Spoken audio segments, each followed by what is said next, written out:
Jawahar Nagar police स्टेशनकडून आज रोजी 32 mobile ज्या नागरिकांचे बसेसमधून, रिक्षामधून मिसिंग झाले होते, चोरी गेले होते, असे 32 मोबाईल आज आपण माननीय सहाय्यक पोलीस आयुक्त नाशिक शहर संभाजीनगर शहर यांच्या मार्फतीने देण्यात आलेले आहे.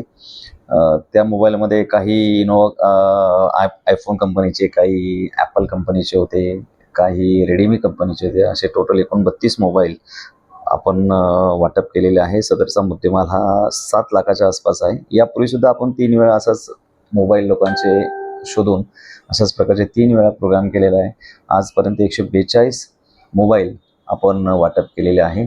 सदरची कारवाई माननीय पोलीस आयुक्त संभाजीनगर प्रवीण पवार सर, तसेच माननीय झोन 2 सर स्वामी सर आणि सहाय्यक पोलीस आयुक्त रणजित पाटील सर यांच्या मार्गदर्शनानुसार केलेली आहे. त्या कारवाईमध्ये माझे विशेष पथकाचे 2 अंमलदार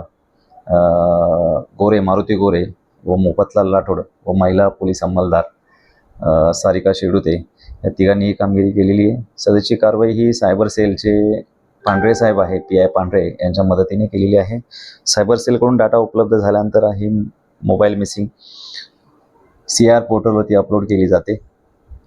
CR वरून आलेली माहिती व सायबरकडून आलेली माहिती, त्याची माहितीच्या आधारे हे मोबाईल आम्ही शोधलेले आहे. काही त्यामध्ये 32 मोबाईलमध्ये 4-5 मोबाईल असे आहे की ते बाहेरच्या राज्यातले सुद्धा आहे. ते बाहेरच्या राज्यातले मोबाईल आम्ही सुद्धा तिकडे पाठवणार आहोत. जे आरोपी पकडलेले सर त्यांच्यावर आधी काही गुन्हे दाखल वगैरे आहे? नाही, हे मोबाईल आम्ही ज्यांच्याकडे मोबाईल होते ते सर्वसामान्य नागरिक होते. ते मोबाईल वापरत होते, मिसिंग मोबाईल होते, त्यांना मिळालेला काही जणांना नव्हता, काही विकत घेतलेले होते.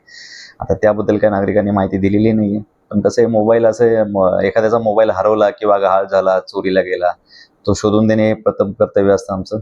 ते आम्ही तात्काळ CR पोर्टलला आणि सायबरकडून माहिती मिळाल्यानंतर आम्ही त्या लोकांना देऊन टाकलेले आहे.